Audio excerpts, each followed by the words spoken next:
Ayan, and now we are live. Hi, hello, magandang tanghali. Good afternoon, everyone. Welcome back to another session of Career Talk Thursdays. I'm Roan, and I'll be your host for today. So this is our 10th session, and this afternoon we'll be talking about alternative ways to start your career. Freelancing, business pa yan, volunteer work, and much more. So para ito sa mga college students, fresh grads, mga Gen Z natin dyan, young millennials gaya ko.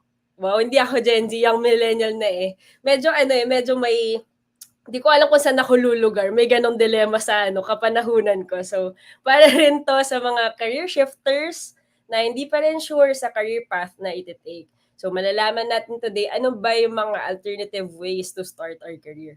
So, before we start, I want to let everyone know that this event is hosted by Prospel Philippines. So, sino nga ba si Prospel?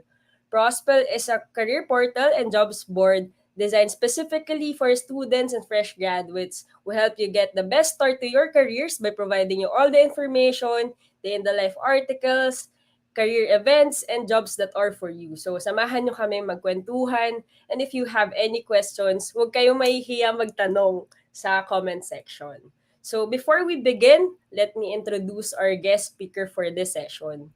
So, Den is an experienced learning and organizational development professional and has worked in various industries such as telecommunications, digital real estate, financial services, and business process outsourcing. Currently, she leads the learning and organizational development team of EMAPTA and spearheads the company's learning efforts through the EMAPTA Academy. So prior to this, she was also a volunteer for different organizations such as the National Youth Commission and Erasmus Mundus Association. Outside of work, she enjoys learning how to play different musical instruments and looking for the best dumpling restaurants. So let's all welcome Then You. So Hi, ba good baka afternoon, may tips everyone. ka dyan sa yung best dumpling restaurant. Oh, Oh, yun yung tinanong. this is a weird time to plug it, but I do have an Instagram page where I post my Oh. dumpling reviews. Sige, sige. I-follow natin yan mamaya. So, kumusta? Nape-pressure ka ba? Wow, Miss Universe na pala to. I do not feel any pressure right now, no, but really I'm very excited to do this session. I haven't checked out Facebook Live, but I do hope that we have some audience Mm. or some people tuning in. Ayan. Good. Ayan. O, si Gabi. Support. Yan, hi Gabby. Oh, my Yan. mother just said good after watching daw. O, di ba? Wow. Support. Support. Support. Ayan. So, ready ka na ba for your presentation? Yep. Yeah, we can get Okay. started now. Ayan. All right. So thank you. Give Again, mo na thank ako sa you. backstage. Sige, sige. So thank you for that introduction, Roanne. So as she has mentioned, my name is Dan. I work in learning and organizational development. And apart from what she has already mentioned, I've also done freelance work in the past, and I've tried by hand at starting my small business before. So all of those mishmash of things led me to where I am now.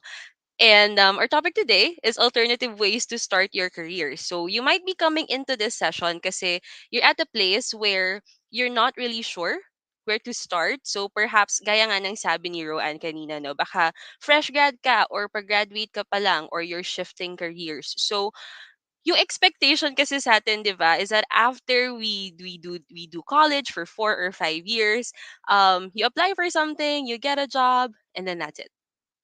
But that's not always the path for everyone. Some of us might not want an 8 to 5 or a 9 to 6 job. That's totally fine. Or for some of us, hindi lang talaga tayo sure where we fit.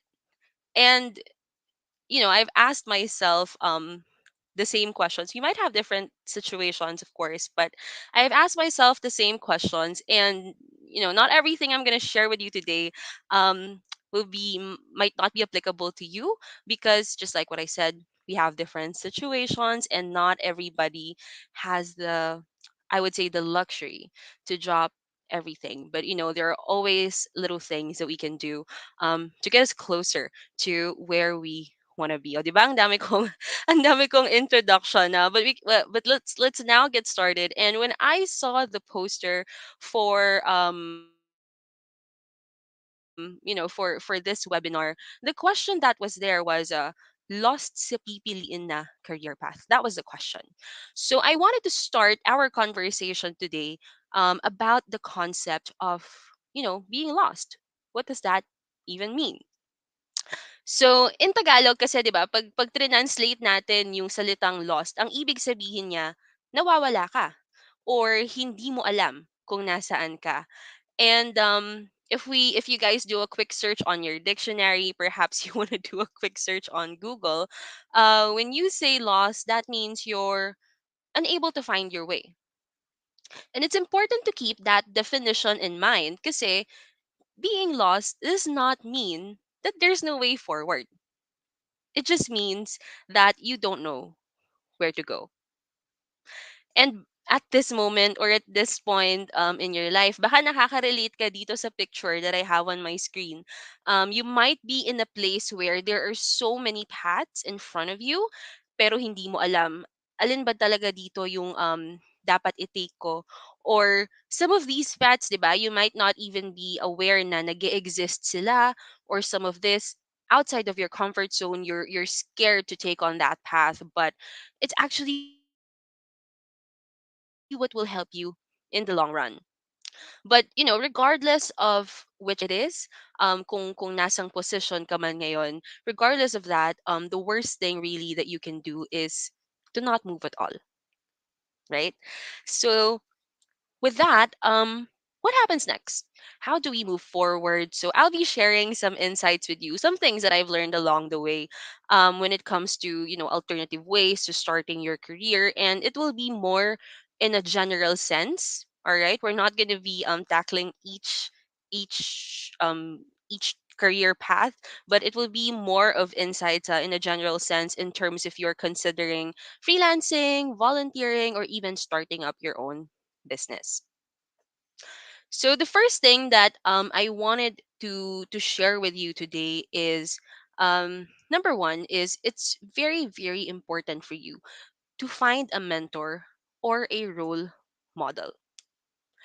Kung nagko-consider ka na mag-freelance, kung nagko-consider ka na na mag-business, perhaps you know somebody na naggawa na nito before. Pwedeng somebody in your family, somebody in your friend group, or somebody that you knew back in college. But at the same time, it does not have to be somebody that you know personally.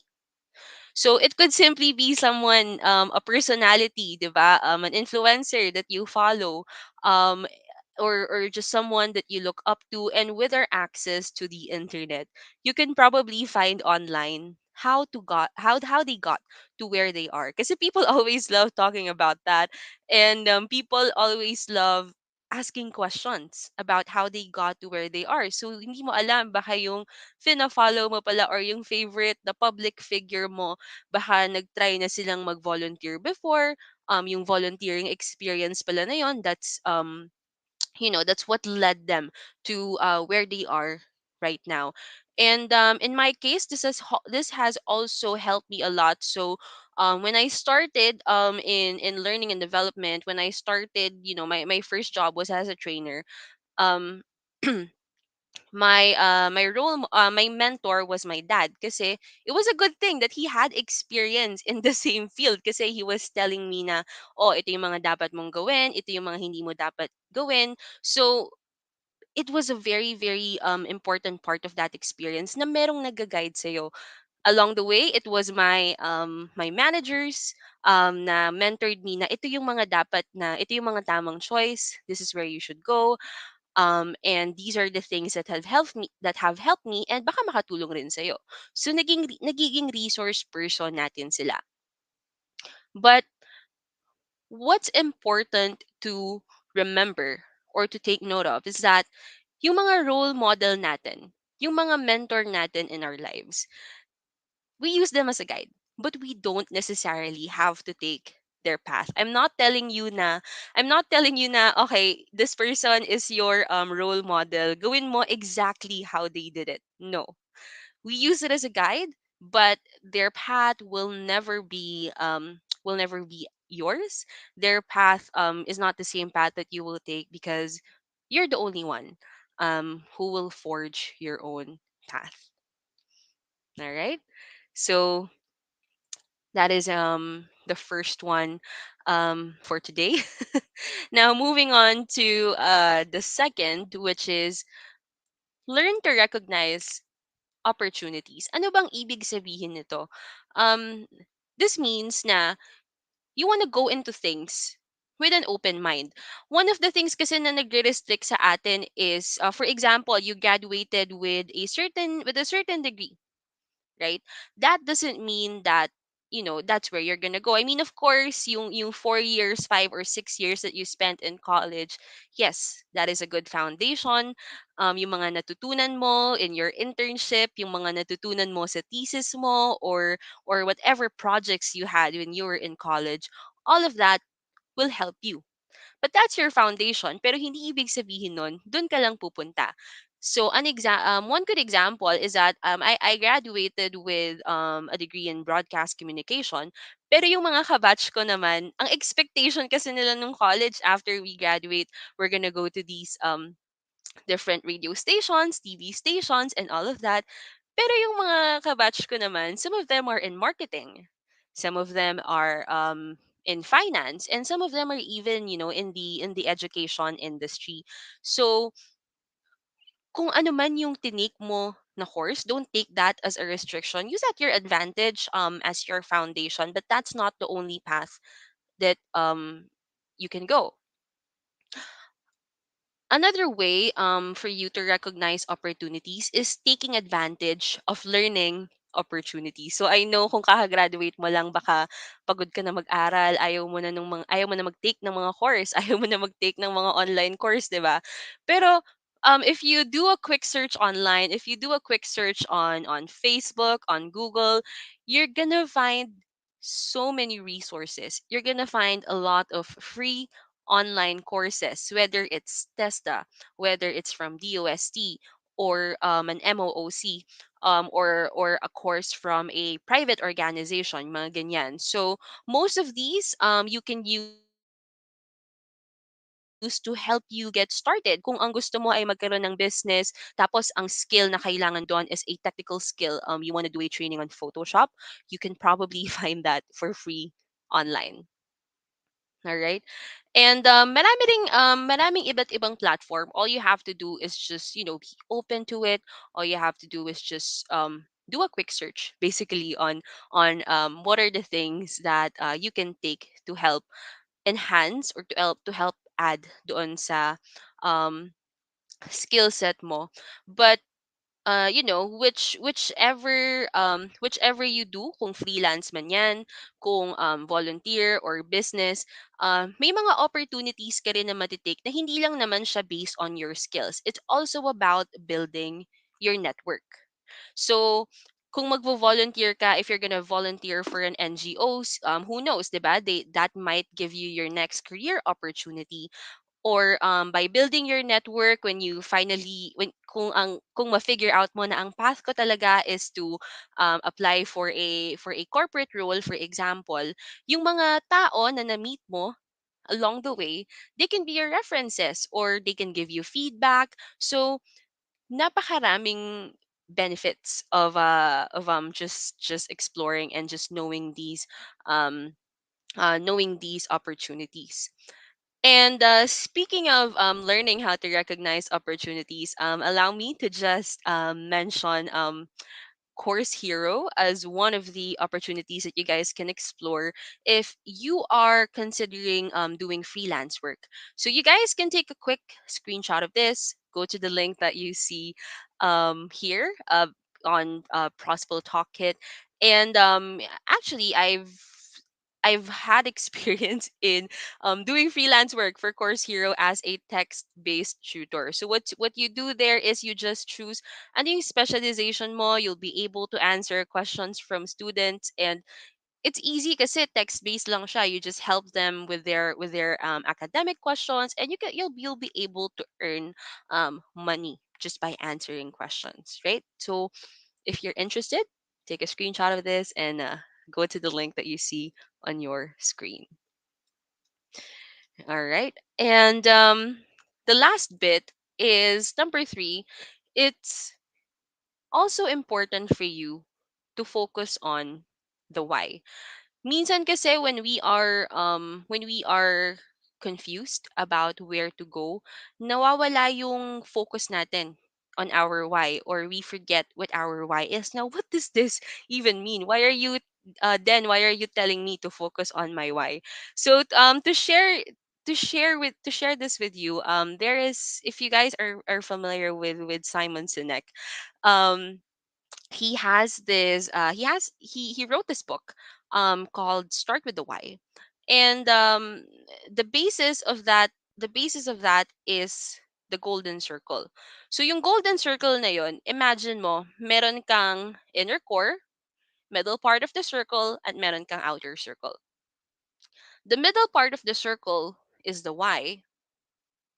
The what do you call this, the middle part of the circle is the how, and the last part of the circle is the what. So for most of us, madali sa atin na sagutin kung ano yung what natin. Yung what kasi is what result do you want to get, what do you want to do, what do you want to be, 'di ba? I want to be successful, I want to be this, I want to be that. So that's the outer part of the circle, and that's the easiest to answer. Um, the second part, the middle part, is the how. So how are you going to get to your results? By applying, by checking out opportunities, by following, by using my mentor as a guide. So the how is the process. But your why is your belief. Your why is your purpose, and your why is what sustains you. So, ikaw ba, Are, na yung why mo is being able to buy your own house? Your why could be being able to provide for your family even, di ba? Or it could be something simple, like ang why mo kung bakit gusto mong maging successful is because meron kang travel goal that you wanna achieve before you're 30. But regardless kung ano yung why mo, you need to focus on that, because that's what will sustain you, and that's what will keep you going. Kasi nakaka-discourage naman talaga na, ang dami-dami mong pwedeng puntahan, hindi mo alam saan ka pupunta.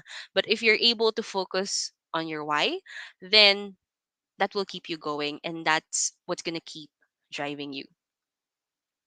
All right. So the three things the three things that I've shared with you: finding a mentor, recognizing opportunities, and focusing on the why, and tatlong yan, those are just your tools.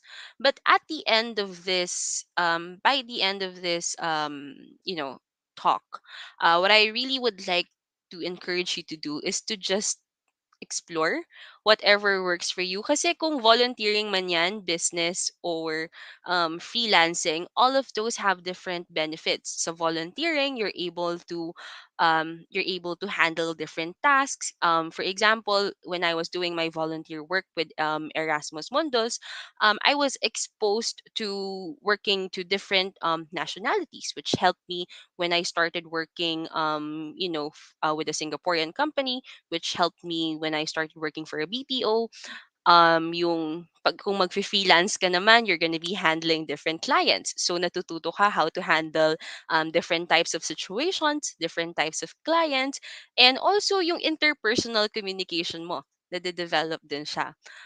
If you want to start doing a business, that would help you in terms of perhaps your time management skills, yung pagbo-budget mo, and could even begin to build your management skills, your leadership skills even, 'di ba? So, you know, gaya ng sabi natin kanina when we started the session, the worst thing that you can do is to not move forward.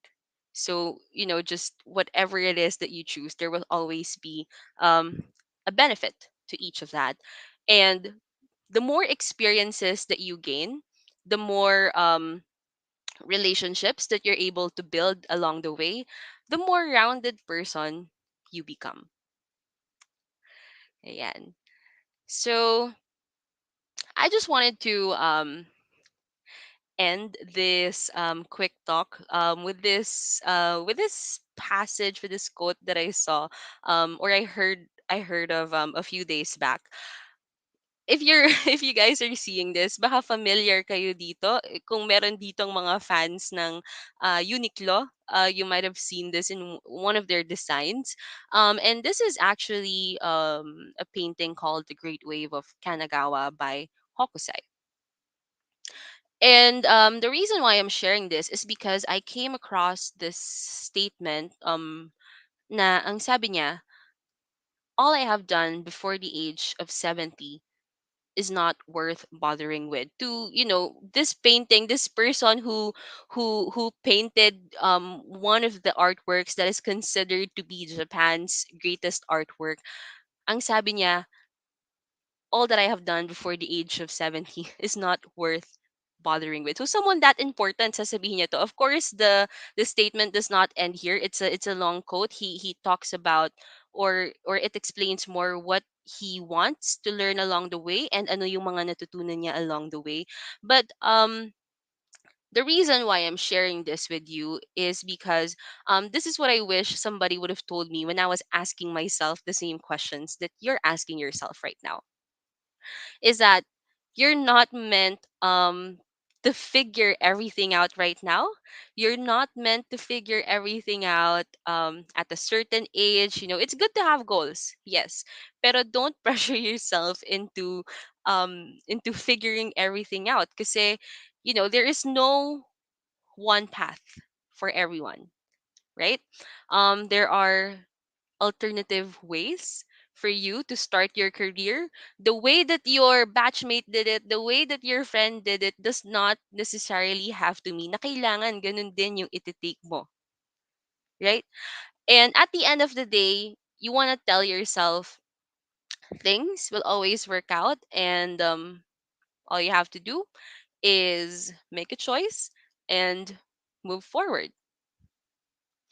All right, and with that, I'd like to end my presentation here. Thank you.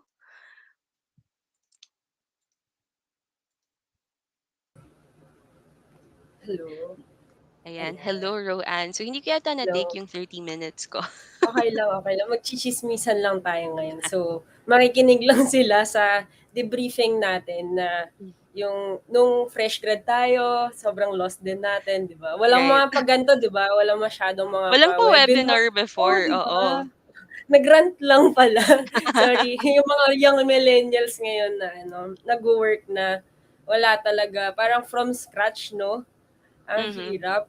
Tapos before uh, face-to-face din yung mga interviews, ganyan, na kailangan mo pa mag-commute. Kunwari, taga Oo. QC ka, pupunta ka From ng QC to Makati. Ayala. Oo. Oo, tapos post-post ka, di ba? Hindi ka fresh. Tama, Ganyan. tama.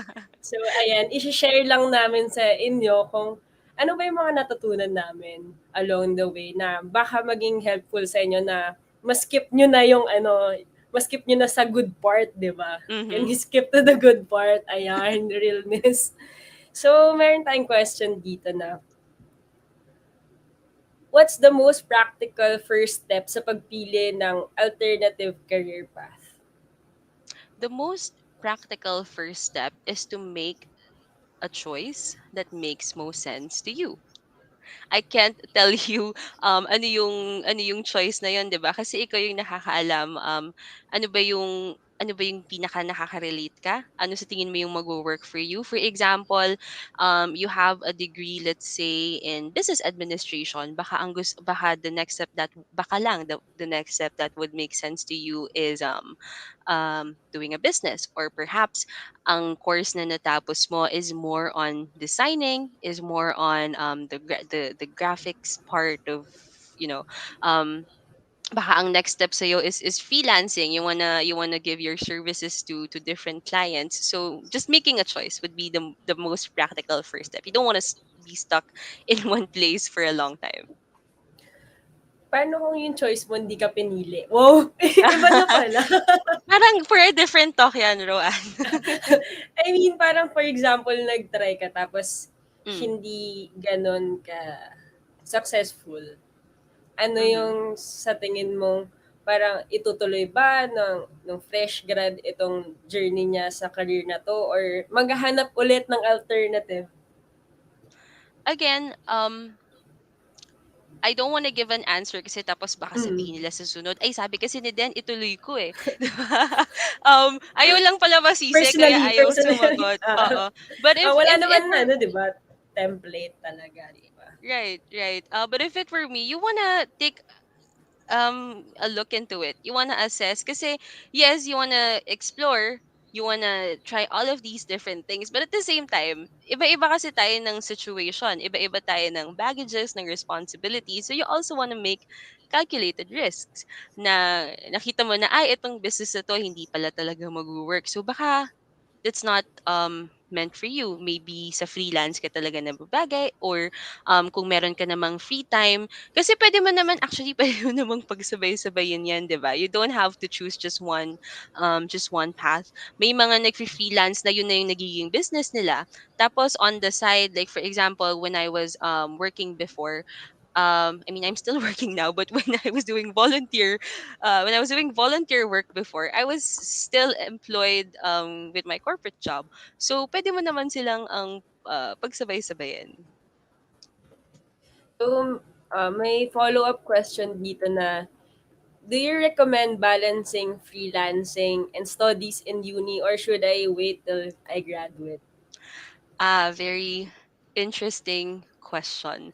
So that would I would say pwede naman, pero you have to know what your responsibilities are.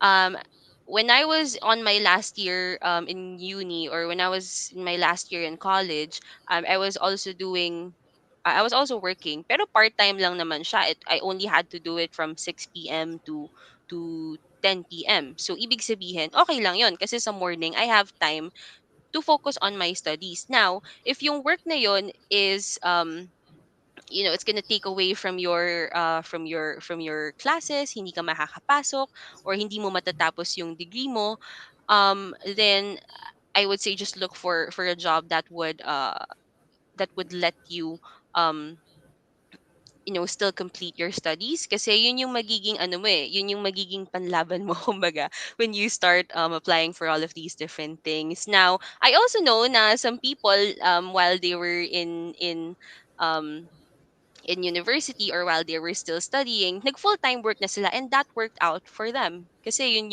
yung priority nila, kumbaga. So just ask yourself, ano ba yung priority ko? Makapag-work na agad, or do I wanna finish my studies? Kasi possible naman na piliin mo muna yung work tapos you finish your studies later on. Ayun. So, time management talaga, no? Tsaka priorities kung... Prioritization. Mm. So, ayun dito, since na banggit mo kanina, di ba, na yung sa pag-build ng network. So, any personal tips on how to build your network? Um when it comes to building your network, I think just get yourself out there. Yung mga pagvo-volunteer work na yan, it seems like, ano ba yan, nakakapagod volunteer work. Well, I don't get paid for this, right? But yung pagvo-volunteer na yan, you're able to build relationships with, hindi ka lang limited dun sa current environment mo. No, open up ka rin in different perspectives, different points of view. So uh that's how it is when it comes to volunteering. Now, I think the what do you call this, I think the main point there is to just get yourself out there, to build your network. And yung kahit mag-freelance ka naman or mag-business ka, yung mga kliyente na makakausap mo, they can also be a part of your network, 'di ba? So if you take that step, that's how you'll be able to build it. Mm. And kung meron talagang makikita ko kunwari sa Facebook, ang dami diyan community groups, 'di ba, na puwede niyong Exactly. salihan. Ta's ang Mm-hmm. dami na lang pa call for volunteers, gano'n. Huwag kayong mag-hesitate na sumali. And siyempre pipili kayo kung ano yung in line sa principles niyo, 'di ba? Tama, Hindi tama. It's also ayun. important for you to find your community. Pero tama ka, Roanne. Not just any community. It has to be a community that is aligned to what you believe in. And kung ano yung gusto mong gawin, baka mamaya mag-build ka ng network sa homebodies ka pala naghanap. Nabudol ka, gano'n. Oo. So, ayun, maganda ano, for example, marketing student ka. Hanap ka lang sa Facebook ng groups for marketing professionals, ganyan-ganyan. Marami na doon mahanap na mga groups or mga Mhm. webinars and mga companies na naghahanap ng internship. So, pwede yung first step, no? Tama, tama.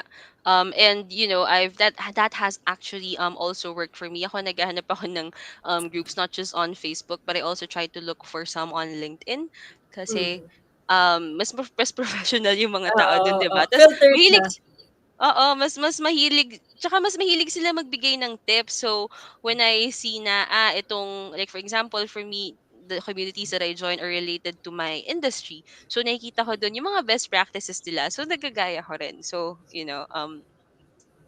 putting yourself out there. Ayan. So in line sa LinkedIn, any tips kung paano nila may utilize yung platform na yon in terms of finding alternative ways to start their career? Kasi people see LinkedIn now as your online resume.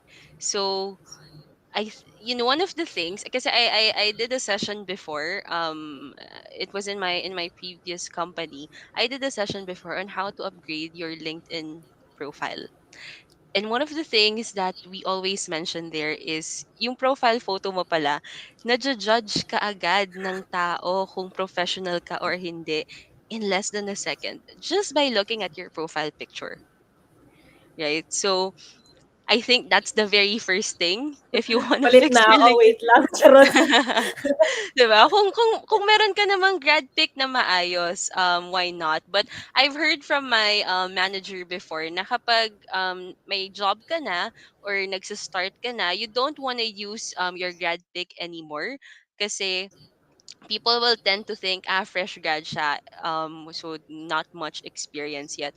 But also on LinkedIn, you want to put a summary of everything that you do, yung experiences mo, kung meron kang licenses, kung meron kang certification. If you're a fresh grad, baka wala pa. But yung mga achievements mo, di ba, siguro meron kang extracurricular activities, you were part of this program, aaral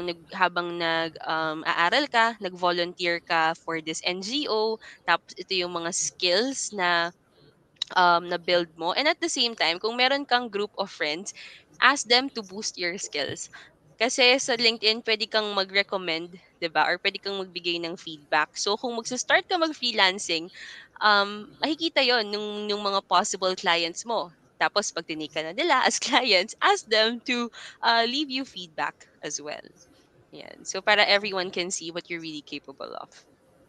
And meron din tayo ditong question na ito ano lang, personal opinion mo lang sa case Mm. niya na do you think it's okay for me to look for internships first instead of a full-blown job after graduation? I don't feel fully ready for a full-time job and I might want to build up my resume. Yep. If you feel that, kung ikaw naman nakakaalam niyan, you said that you don't feel fully ready for a full-time job. You don't want to put yourself in a place where ayaw mo naman talaga pero you're just doing it for the sake of something else. So if you feel like an internship would be the best way for you to go, then go for it. Sa internship din kasi dun mo you're learning the ropes there eh. So you can try doing internship perhaps for a few months lang. Tapos kapag comfortable ka na with internship mo, baka dun mo ma-feel na okay, ready na ako mag-apply. Kasi ganun din yung nagiging setup with internships, 'di ba? Parang training ground talaga siya when you finally have a full-time job. Ayan.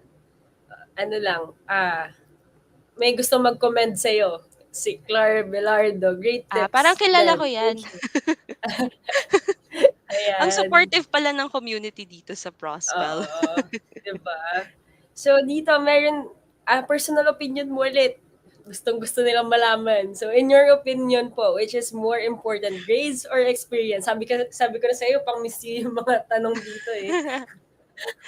I think experience. Kasi experience builds character. Grades are just a reflection of how you did well in school, but that doesn't necessarily mean um the best ka na talaga in what you do. I used to be so obsessed with my grades. I thought that was, yun na yun. Parang kailangan mataas yung grades mo kasi ibig sabihin nun magaling ka. But you want to prioritize experiences over grades kasi yung grades is just yung mga nababasa mo sa libro, paano ka sumagot sa quiz, paano ka nag-recite, but with yung experiences, yung mga life experiences na yan, yan yung tumutulong sa along the way na pag na-experience mo sila ulit, perhaps when you start working already, um you can look back to it, and pwede rin namang experience yung mga learning experiences, 'di ba? Like you wanna make mistakes as soon as you can para you don't make them again. So yun. Uh Experiences are more important because it builds your character. Mic drop. Yep. Mic drop. Feeling ko dapat Mic- meron akong perhaps counter and kaya mo pa ah, siya ginagamit. pang ano lang, hindi po Filler. to one size fits all. So, perhaps Mm. lang po, ganon. Oo, So, perhaps lang. baka kasi effective sa'yo, sa akin, pero Mm. sa iba hindi, ganon. Tama, So, tama. ito, meron ditong question. How do you seek a mentor? And what's the best advice your mentor has given you so far? So, maganda tong question kasi, di ba, nabanggit mo sa start na find a Mm. mentor or role model, di ba? Mm-hmm. How do you seek a mentor? Look for someone that you look up to, or kahit you're in your early 20s or late, kung pa 20 ka pa lang. Hindi ko alam anong year na bago mag-graduate yung mga tao ngayon. Um, so, isipin mo, who do I want to be when I grow up? Ganyan. Um, so that's what worked for me. For example, my first mentor, um luckily it was a parent, 'di ba? So madali na siyang hanapin for me kasi I wanted to be that person. I wanted to have the same work ethics. So that's how you seek a mentor. Ask yourself, who do I want to be when I grow up, and what's the best advice your mentor has given you so far?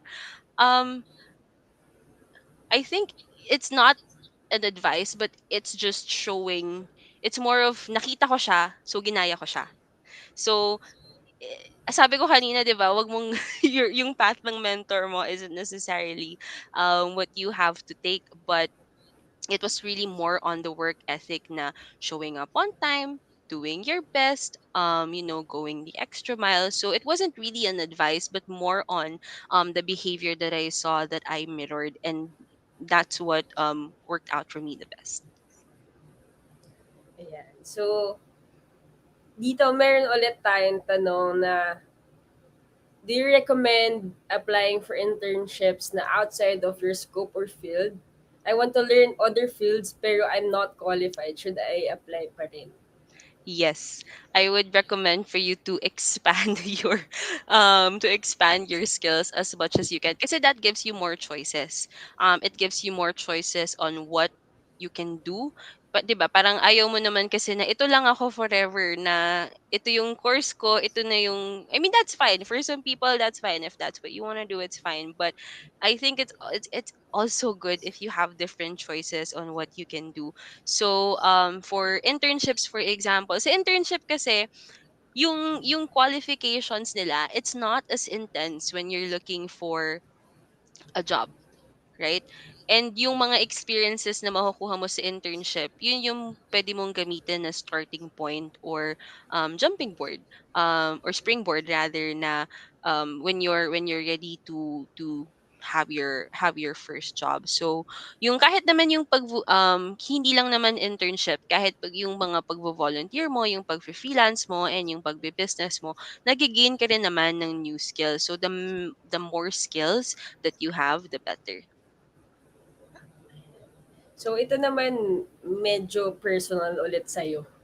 Ay, okay. Feeling ko kailangan ko na mag-vlog. Pero ayun, about sa company niyo na EMAPTA. So, can you share something about your company? Mm, all right. So, EMAPTA is just like what was mentioned earlier. In I think in my intro, it is a BPO, and we have 14 offices here in the Philippines. 10 are in Metro Manila for our regional offices. So, what we do is we have a lot of clients. We have more than 5,000 employees. I should know kasi part ako ng HR. And we basically give our clients end-to-end services. So if they need support in terms of IT, HR, admin functions, everything that they need, any solution that they need, we give it to them. But I think, one of the things that I'm really proud of, to be a part of the organization, is that the mission of the organization kasi is to provide opportunities to Filipinos without the need to work abroad. Kasi 'di ba when we think of fulfilling careers, or um when we think of being able to provide for our family, iisip agad natin, ako, kailangan ko mag-work overseas. And that's fine if that's what works for you. But that's something that we're proud of in EMAPTA, is that we're able to provide these opportunities for our employees, um while they're working from home, while they have the time for their family, and that they're able to stay here, in the comfort of their own home, in their own home, and with their loved ones. Ang So, Miss Universe ah nung sagot ko. oo nga, eh. Sobrang sobrang ano, yung passion mo lumalabas, ayan. Yes. So dito, since 'di ba, pinag-uusapan natin yung alternative career path. So, Mhm. ito yung isa sa pinaka kino-consider, eh, yung paano gagawa ng resume if wala ka pang Hmm. experience sa alternative career path na napili mo. Especially for example sa mga fresh grads na wala pa gano'n experience and yung course mismo ay hindi pa gano'n ka-related sa napiling career. So, Mm. any tips and tricks? Kung wala ka pang experience, you can circle back to the second thing that I mentioned earlier, is being able to recognize opportunities. So, kahit hindi siya personal experience, kahit something by concept, and when they ask you, masasagot mo naman what that is. Kapag kasi entry level jobs, 'di ba? What do you call this, th- they basically just ask you if you know something, and since ang expectation is you're a fresh grad, so they know that you will learn the things along the way. So if wala ka pang experience, what you can do is to take courses, you can watch webinars, you can take yung marami kasing mga free online certifications. So kung meron kang career path, kung meron kang alternative career path that you want to take, search for free online certifications. Tas yun yung pwede mong ilagay mo sa resume. Yeah. Hindi siya under experience. I think you can have a separate section on your resume on certifications and awards, something like that. And yun din nga 'no, sa internship talaga. Puwede Mm-mm. kayong mag-take ng short internship, ayan, na puwede Yep. niyo malagay sa Kahit nga resume. online, 'di ba? You can take your Mm, internships online. Especially ngayon, mas remote, flexible na tayo, oo, in terms of setup. So if you wanna do it online, kahit nga dalawang internship kung kaya mo, 'di ba? As mm. long as it's online, then that could work for you. And para na rin siyang work talaga, eh, kasi yung ibang internships ay paid. So, Mhm. ma-experience niyo na rin talaga yung parang nagwo-work kayo pero ano lang, dry Mm. run lang gano'n. Oo, tama, tama. At saka, mabi-build mo rin kasi dun kung paano makipag-usap sa higher ups, paano makipag-usap sa mga client, kung yung internship mo medyo client facing, 'di ba? So, may experience mo lahat 'yan. And ang maganda kasi sa internship is, meron kang guidance. So, left you're not left alone. Hindi ka naman nila papabayaan kasi syempre accountability ka nila dahil intern ka nila, 'di ba? So you're gonna have a lot of guidance, you're gonna have a lot of mentors, and baka doon yung nagtanong kanina, how do you find your mentor? Baka sa internship mo mahanap yung mentor mo. Actually. As in, 'di ba, na mabi-build mo talaga yung character mo dun sa field na Mhm. pipiliin mo and 'pag pumili ka ng internships kasi parang mga short term lang yun, eh. So, Right. mapipili mo dun kung ano yung mas fit para sa'yo. Tama, Ayan. tama. If it doesn't work for you, you could always find a new one. Oh, Right? With ano, internship, with internship. internship. Wag niyo po kaming i-take out of context, Baka charot. may iba pong nanonood na may ibang pinagdadaanan. Iba po yung ibig sabihin Ah, namin. internship po 'yun. Ito kasi, nabanggit mo rin kanina yung about sa pagiging lost, 'di ba? So, Mm. any personal tips sa lost pa rin sa pagpili ng career path? I think the three things, yung three tips, three tools that I've shared with you, I think those are the tips that I really want to share is you want to find a mentor, you want to learn to recognize opportunities, and you also want to focus on your why. And yung tatlo naman kasi na yun, it all boils down to just getting yourself out there, not being kasi when you have too many paths in front of you and you're really scared na I might I might fail if I do this, or I might fail if I do that. So it's just having that courage, kumbaga, to take that next step, is what I would recommend for everyone. And in terms of ano, 'di ba, sa pagiging lost, 'pag yung trial and error, parang dun mo talaga matututunan yung gusto mo Mm-mm. or dun ka talaga mabi-build as a Tama. person. And just to circle back to what you said, yung sa trial and error, don't be afraid to make mistakes. Kasi yung mistakes na yan, yun yung mga nagiging learning experience natin, di ba? I'm sure, Roanne, may mga, you've made Mm. mistakes before na, um, helped you to become, Mm. who you are right now, where you are right now. Same with me, I've made mistakes before in terms of my career, or in terms of yung mga choices na, ay, hindi pala dapat ganito, 'di ba? So, yun yung, just so put yourself out there, and do not be afraid to make mistakes. And yung mga mistakes na yun, yung parang kung hindi siya mangyayari, hindi mo matututunan yung Mm. mga bagay na alam mo ngayon. Yeah. Hindi. Yung putting yourself in uncomfortable situations, or putting yourself outside of your comfort zone, either mafi-figure out mo na, ay, kaya ko naman pala, or oops, hindi ko talaga kaya. So, baka may iba akong things na pwedeng i-explore. And dun sa mistakes na oh, hugot na hugot. Parang dun mo kasi makikita kung ano talaga yung gusto mo na, ay, may mistakes ako dito, hindi to para sa akin. And ayun, That try lang applies, try. oo. It's very general. That applies for all, na, even with people, 'di ba? You've made mistakes in the past, so I'm not gonna look at, for those qualities with people anymore. But, with freelancing, even, 'di ba? I tried this before. This did not work out for me. Baka may strategy ka na hindi, that wasn't really the right way to go. So, na sa susunod, ito pala yung dapat kong gawin. Meron tayong interesting na question dito. Kasi 'di ba Personal ba 'pag ulit yan?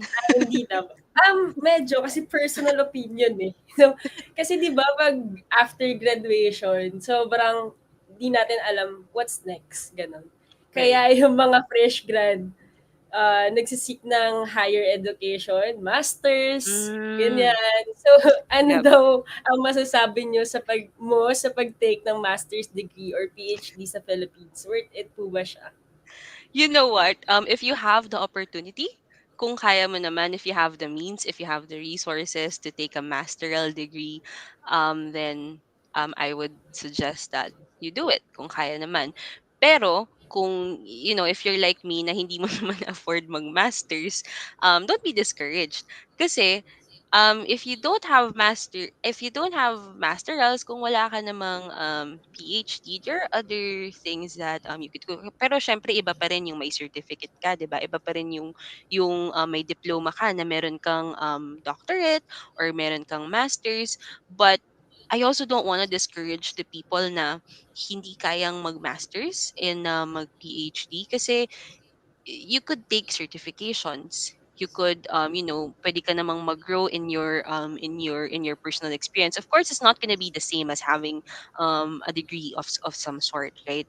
But, that's not just because you can't do it, that doesn't mean na yun na yun, right? Na hindi ka na magsasucceed just because you don't have a master's degree or a PhD. So yes, if you can do it, but if you can't have it, then don't be discouraged. Ayan. So ito medyo inline siya sa personal journey mo. Name one thing na sana ginawa mo before as a fresh grad sa job hunting mo. Or pwede rin na masters or kung ano after grad, sana ginawa mo after graduation. After graduation, I wish that I pwede bang ano na lang, something that worked, something that worked for me. Hindi naman siya one thing that I wish I did, but I reached out to the people around me kung meron silang um if there is a job that they can refer me to. Kasi kapag naghahanap ka ng work as a fresh grad, mahirap maghanap ng work lalo na ngayon, 'di ba? Pero it would really be helpful if there is someone who can support you in terms of referring you to somebody. So for example, yung first job ko ay yung tita ko she was friends with kasi yung first job ko was is in a telco company. So my yung tita ko was friends with one of the hiring managers there. Tapos na-mention niya na naghahanap sila ng fresh grad. So syempre yung tita ko, yung pamangkin ko fresh grad, baka you wanna check out her profile. So yung mga ganun, kung hindi naman ko mag-anak, maybe yung mga ninang mo ganyan or yung mga friends mo na nakahanap na ng work, baka meron silang posisyon doon sa company nila. So take advantage of the people. Parang iba siya, wait lang. You want to take advantage of your network. Kumbaga, yun yung Network. ibig sabihin ko. Parang akong nang bobarda dito sa ano, sa Go lang. live. Ay, Ayan. so, dito naman, in one word, how would you describe your fresh grad job hunting experience before? It was, Pwedeng mhm, i-describe. one word, it was memorable. Kasi, I've gone through, ilang interview ba yun? I think I've had a lot of interviews. Pero yung in person, dalawa yata or tatlo. Because, tawag dito, yung before I started working here in Manila, after I graduated, I moved to Japan to a little bit. Tapos nagwork ako doon as an English teacher.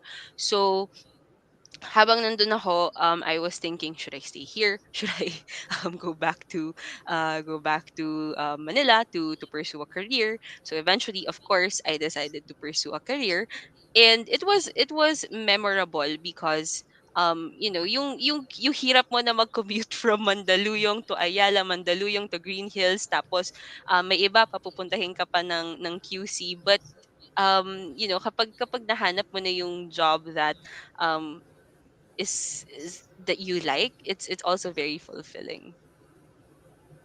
So, masasabi mo naman na lahat ng work mo ay fulfilling. Yes, yes. I think I'm fortunate enough to be able to say na all of the roles that I've had, even when I was starting out when I was in college and I was starting out as a teacher, and then moved to a corporate L&D job. So all of that has been fulfilling kasi all of those things shaped me into the person that I am today. Not the literal shape, ha, baka i-judge nyo ako. But ganun din naman sa inyo. Yung mga magiging experience nyo, um, I have some, I know some people who are looking for jobs right now. And pag nagtatanong sila sa akin na, what should I answer kapag tinatanong ako pag ito yung question na tinatanong sa akin, I just say, alam mo, sa dami ng interview that you're gonna go through, you're gonna find the right recipe, you're gonna find the right, kung ano yung dapat mong sabihin, hindi mo dapat sabihin. So yung mga interview experiences mo, nakakatulong din yan para, um, what do you call this? You know what to say and what not to say in Mm. interviews. As in, talagang mapapractice ka talaga na Tama, mapapractice, di ba? Pag tama. lagi mong ginagawa. So, ito, one thing na natutunan mo as a learning and development specialist ngayon na sana alam mo na nung fresh grad ka pa lang. Syempre, di ba, ang dami mo na experiences So, Mm-hmm. ano masasabi mo kay fresh grad self mo? Ganon. Fresh grad self, kasi Lagyan learning in natin the ng drama. oo. May background music ba? Hindi. Ayan. Naglagay talaga ng background music. Kasi, learning and development is focused on adult learning experiences. So I wish I would have told myself na people have different styles of learning. Iba-iba yung way natin paano tayo mag-consume ng information, iba-iba yung way natin ng pagpo-process ng things. Kasi when I was a fresh grad, I was a really uptight person. Tapos I thought na the way that I did things was the best way to do things. But now, as I've gone along my career in LNOD, I realized na iba-iba talaga tayo ng working style, iba-iba tayo ng communication style, and ng mga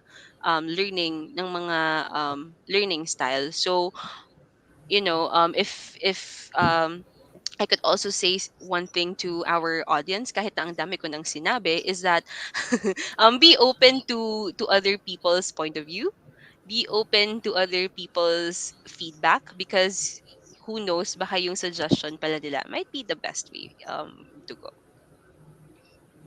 Parang ano lang, no? Parang sponge. Though, syempre, Mm-mm, dapat hindi mo i-absorb lahat. Lalo na tama. kung Sponge na may lampas na sa filter. Oo. Meron bang ganun na nabibili? So, yung mga paglabas na sa boundaries na sinet mo, syempre hindi natin Mm-mm, yon hahayaan i-absorb, diba? So, tama. absorb ng learnings, ng Mm-hmm, failures, ng mistakes. So, mm-hmm. ayun. Yun talaga yung magbe-build ng character. That's right. And you'll be surprised with what you'll learn from other people, with the stories that you'll hear, with yung mga pwede nilang i-share sa yung mga fun fact. And alam mo ba, yung shinare ko, like for example, yung shinare ko today in our quick webinar, yung last part doon with Hokusai, I just heard that from someone. So, yung mga those little things, be open to hearing from other people. So, nag-start na ulit yung construction sa kapitbahay dahil tapos na ang lunch break. So, last question natin, or uh, from you, what is your message to college students, fresh grads, Gen Zs, or young millennials? Pwede bang kasama ako dun sa fresh grads? Oo, kasama tayo dun sa mga mukhang fresh. Um, Mga fresh. Nakaka-pressure naman 'tong question na 'to. I feel like an ate tuloy. Siguro, yun, um, be courageous. Yun. If I could sum it up into something, it's just to be courageous. Kasi kapag fresh grad ka, nakakatakot, 'di ba?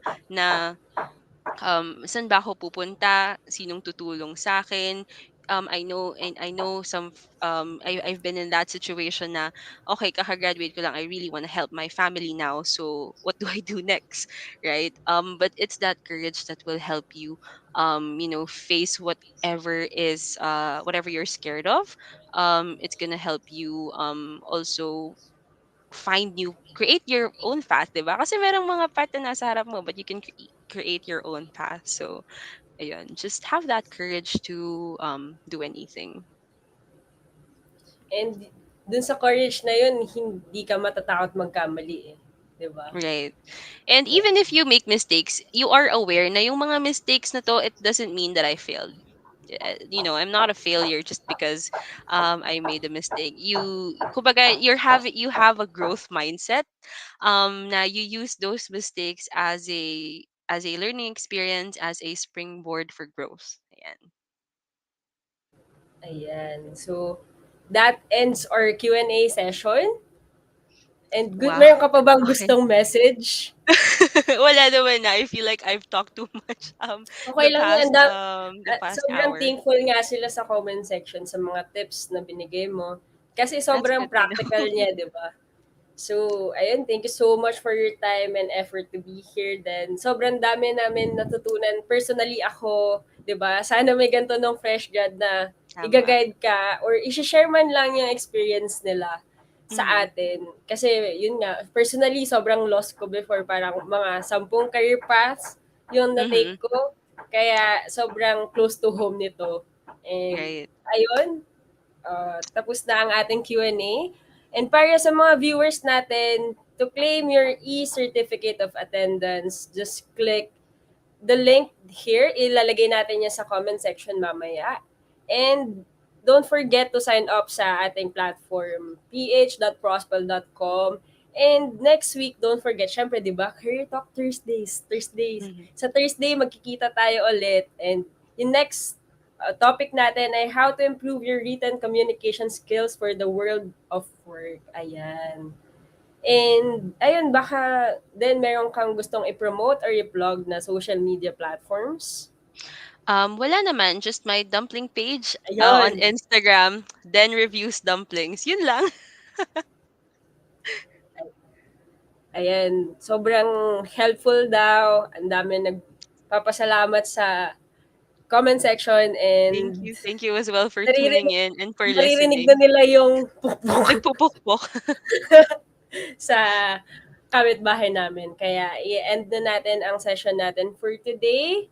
And tapos, gusto mo bang i-plug or meron bang job opportunity sa company nyo ngayon? Or Yeah, learning coaches? yep.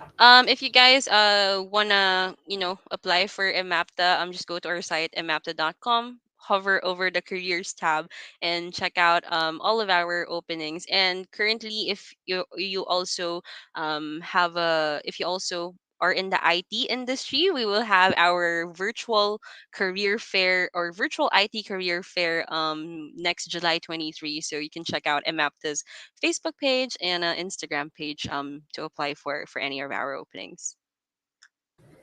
Ayan. And that ends our Career Talk Thursdays, alternative ways to start your career, freelancing, business, volunteer, and much more. Thank you for joining us today. Once again, I'm your host, Roan. And follow us and stay tuned on our social media channels for updates. So, kita-kits ulit next Thursday. Bye! Thank you. Bye bye. Bye-bye. Thank you, Miss Den.